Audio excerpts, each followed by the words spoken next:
ভেতরে প্রাণ কেড়ে নেওয়া হচ্ছিল 7 বছরের রামিসার। ঠিক সে সময়ই দরজায় কড়া নাড়ছিলেন মা। রাজধানীর পল্লবী এলাকায় দ্বিতীয় শ্রেণীর শিক্ষার্থী রামিসা আক্তারের প্রাণ কেড়ে নেওয়ার ঘটনায় স্বামী জাকিরকে নিয়ে ভয়ঙ্কর তথ্য দিয়েছেন তার স্ত্রী স্বপ্না। নিষ্পাপ রামিসা ধর্ষিত, এক নরপশু করল জীবন শেষ। একটি ফুলকে বাঁচাবে বলে যুদ্ধ করে কি পেল আমার বাংলাদেশ। ধর্ষণের বিচার কঠোর না হলে বাড়বে নরপশু, ভবিষ্যতেও ধর্ষিত হবে রামিসার মতো শিশু। আসসালামু আলাইকুম। রামিসা নেই, তবে প্রধানমন্ত্রী তারেক রহমানের উদ্দেশ্যে আমার বার্তা। প্রধানমন্ত্রীকে বলছি, আপনার ঘরেও তো একজন কন্যা সন্তান আছে, আপনিও তো একজন কন্যা সন্তানের বাবা। আপনি জানেন কন্যা সন্তানের মায়া কত বড়, কতটুকু। আজকে রামিসার বাবা মার কোল খালি হয়েছে এবং কোন উপায়ে খালি হয়েছে সেটা ইতিমধ্যে হয়তোবা জেনেছেন, হয়তোবা জানেননি। যদি শনিবারের মধ্যে তারেক রহমানের সরকার পদত্যাগ না করে, আপনাদের উদ্দেশ্যে যে যেখান থেকে আসছেন, রবিবার দিন আপনারা বাংলাদেশে যে যেখান থেকে আছেন সবাই আইসা এই কার্যালয়ে তালা মারবেন। প্রিয় দর্শক, ঢাকা পল্লবীতে ছোট্ট শিশু রামিসা, যার 8 বছর বয়স, দ্বিতীয় শ্রেণীতে পড়ে, তার শিক্ষকরা আজকে হতভম্ব এবং তার পিতামাতার আর্তনাদ, জামাতের আমিরের আবেগময় পোস্ট এবং সকলেই দাবি করছে যে এই শিশুটি যেভাবে নিহত হয়েছে তার 24 ঘন্টার মধ্যে বিচার না হলে এভাবে আসামিরা পার পেয়ে যাবে। এজন্যই তারেক রহমানকে উদ্দেশ্য করে যে বার্তা দিয়েছে নেটিজনরা। আসুন বিস্তারিত দেখে আসি, তাহলেই বুঝতে পারবেন কি হতে যাচ্ছে এই রামিসাকে কেন্দ্র করে। কেননা ইতিমধ্যে জামায়াতের আমির সহ সকলেই আন্দোলনে নেমে পড়েছে মাঠে জুড়ে। আসুন লাইক করে শেষ পর্যন্ত দেখতে থাকি। নিষ্পাপ রামিসা ধর্ষিত, এক নরপশু করল জীবন শেষ। একটি ফুলকে বাঁচাবে বলে যুদ্ধ করে কি পেল আমার বাংলাদেশ। ধর্ষণের বিচার কঠোর না হলে বাড়বে নরপশু, ভবিষ্যতেও ধর্ষিত হবে রামিসার মতো শিশু। দেশের মানুষের রক্তকরণ সরকার দেন দৃষ্টি, অতীতের রেকর্ড ভেঙে দিয়ে করুন নতুন ইতিহাস সৃষ্টি। ইতিহাস করেন, বিচার করেন, এভাবে আর কতদিন। ভেতরে প্রাণ কেড়ে নেওয়া হচ্ছিল 7 বছরের রামিসার। ঠিক সে সময়ই দরজায় কড়া নাড়ছিলেন মা। রাজধানীর পল্লবী এলাকায় দ্বিতীয় শ্রেণীর শিক্ষার্থী রামিসা আক্তারের প্রাণ কেড়ে নেওয়ার ঘটনায় স্বামী জাকিরকে নিয়ে ভয়ঙ্কর তথ্য দিয়েছেন তার স্ত্রী স্বপ্না। যে প্রতিবেশী দম্পতি মাত্র 2 মাস আগে সামনের ফ্ল্যাটে ভাড়া এসেছিলেন, তারা যে এমন নৃশংসতার জাল বুনে রেখেছেন তা ঘুণাক্ষরেও টের পাননি কেউ। 17 বছর ধরে একই ভবনে বসবাস করা একটি পরিবারের 7 বছরের সাজানো স্বপ্ন নিমিষেই ধূলিসাৎ হয়ে গেল এক পৈশাচিক লালসার বলি হয়ে। 19 মে মঙ্গলবার প্রতিদিনের মতো সকালটি শুরু হয়েছিল স্বাভাবিক নিয়মেই। স্থানীয় পপুলার স্কুলের দ্বিতীয় শ্রেণীর মেধাবী ছাত্রী রামিসা আক্তারকে স্কুলে পাঠানোর প্রস্তুতি নিচ্ছিলেন মা। ঘড়ির কাঁটায় তখন সকাল 10:30। কিন্তু হঠাৎই দেখা যায় রামিসা নেই। উৎকণ্ঠিত মা মেয়েকে খুঁজতে খুঁজতে যখন পাশের ফ্ল্যাটের সামনে পৌঁছান, তখন সেখানে পড়ে থাকতে দেখেন ছোট্ট রামিসার স্যান্ডেল জোড়া। মা ব্যাকুল হয়ে দরজায় কড়া নাড়তে থাকেন, বারবার চিৎকার করে ডাকতে থাকেন প্রাণের সন্তানকে, কিন্তু ভেতর থেকে কোনো সাড়া আসছিল না। পুলিশের তদন্তে উঠে এসেছে এক বিভৎস সত্য। মা যখন বাইরে দাঁড়িয়ে সন্তানের জন্য ব্যাকুল হয়ে কড়া নাড়ছিলেন, ঠিক তখনই দরজার ওপাশে অন্ধকার ঘরে ওই অবুঝ শিশুটির ওপর চলছিল চরম পাশবিকতা।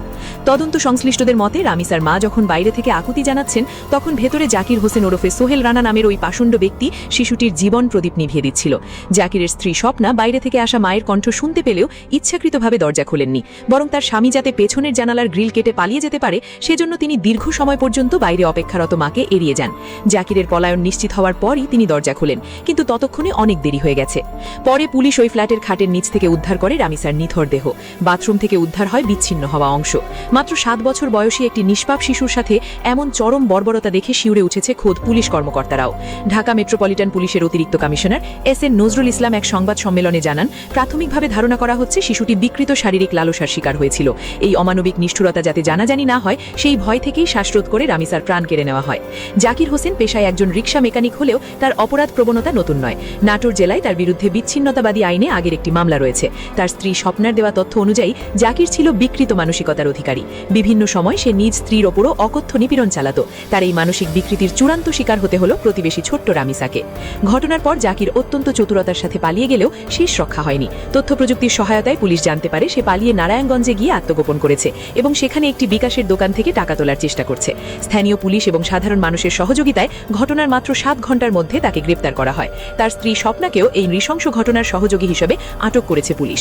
17 বছর ধরে যে ছাদের নিচে রামিসার পরিবার নিরাপদে বসবাস করছিল, মাত্র 2 মাস আগে আসা এক দম্পতি সেখানে এমন কাল নাগিনী হয়ে দেখা দেবে তা ভাবতেই শিউরে উঠছে এলাকাবাসী।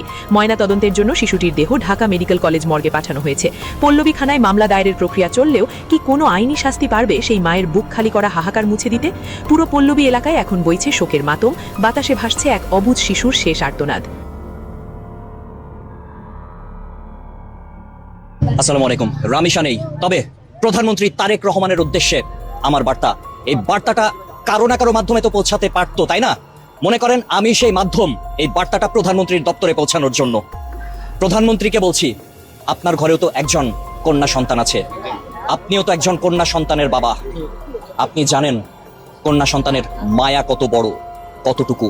আজকে রামিসার বাবা মার কোল খালি হয়েছে এবং কোন উপায়ে খালি হয়েছে সেটা ইতিমধ্যে হয়তোবা জেনেছেন, হয়তোবা জানেননি। তবে আজকে আপনার একটি ভিডিও দেখলাম, আপনি স্কুলে বাচ্চাদের সাথে ড্রয়িং করছেন, এজন্য আপনাকে স্যালুট জানাই যে বাচ্চাদের সাথে আপনি মিশছেন, বাংলাদেশের প্রধানমন্ত্রী। কিন্তু ওই শ্রেণীকক্ষে তো রামিসাও থাকতে পারতো না? আপনি বাংলাদেশের প্রধানমন্ত্রী, এমন কিছু করুন, এমন দৃষ্টান্ত স্থাপন করুন যাতে ভবিষ্যতে এ ধরনের হিংস্র নিকৃষ্ট মানসিকতার কাজ কেউ করতে না পারে। বাংলাদেশের মানুষ আপনাকে মাথায় তুলে রাখবে, বাংলাদেশের আম জনতা আপনাকে মাথায় তুলে রাখবে। আপনি শুধুমাত্র আইনের শাসন প্রতিষ্ঠা করুন, ন্যায়ের শাসন প্রতিষ্ঠা করুন। আইনজীবীদের উদ্দেশ্যে বলবো, প্রধান বিচারপতির উদ্দেশ্যে বলতে চাই, মাননীয় প্রধান বিচারপতি, আপনি এমন কিছু করুন, দ্রুত বিচার ট্রাইব্যুনালে যা যা করণীয় আপনি হস্তক্ষেপ করুন এই কেসটাতে।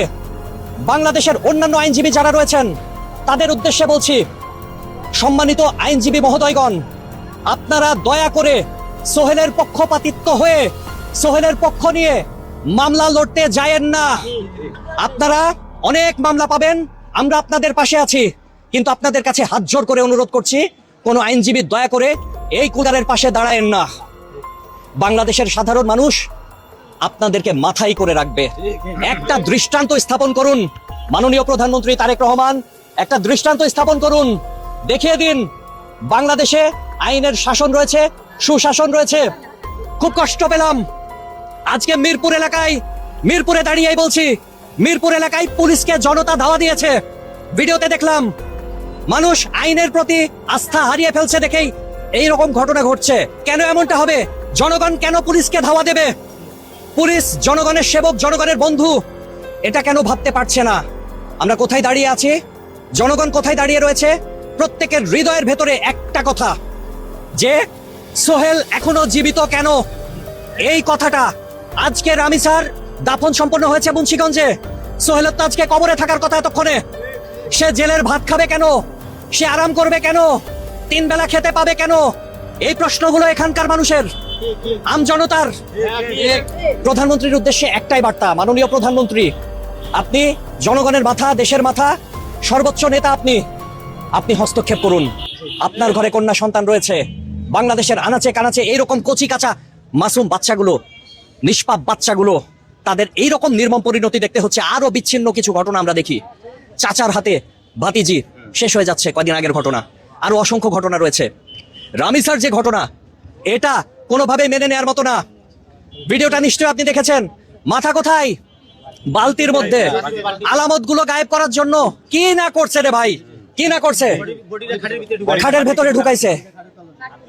আইনের হাতে তুলে দিলে, আইনের প্রতি শ্রদ্ধা রেখে বলছি, আইনের গতিতে চলুক, কিন্তু আইনের গতিটা কচ্ছপ গতি থেকে আপনার এরোপ্লেনের গতিতে আসুক, রকেটের গতিতে আসুক, বুলেট ট্রেনের গতিতে আইন হোক।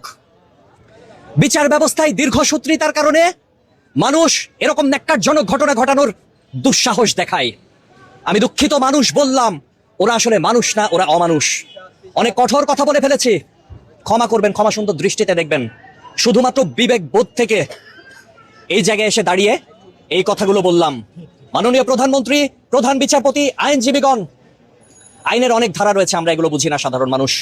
সাধারণ মানুষ হয়ে বলছি যে আপনারা কিছু একটা করুন, দেশের জনগণকে দৃষ্টান্তমূলক কোনো কিছু দেখান, জনগণ আপনাদেরকে মাথায় করে রাখুক।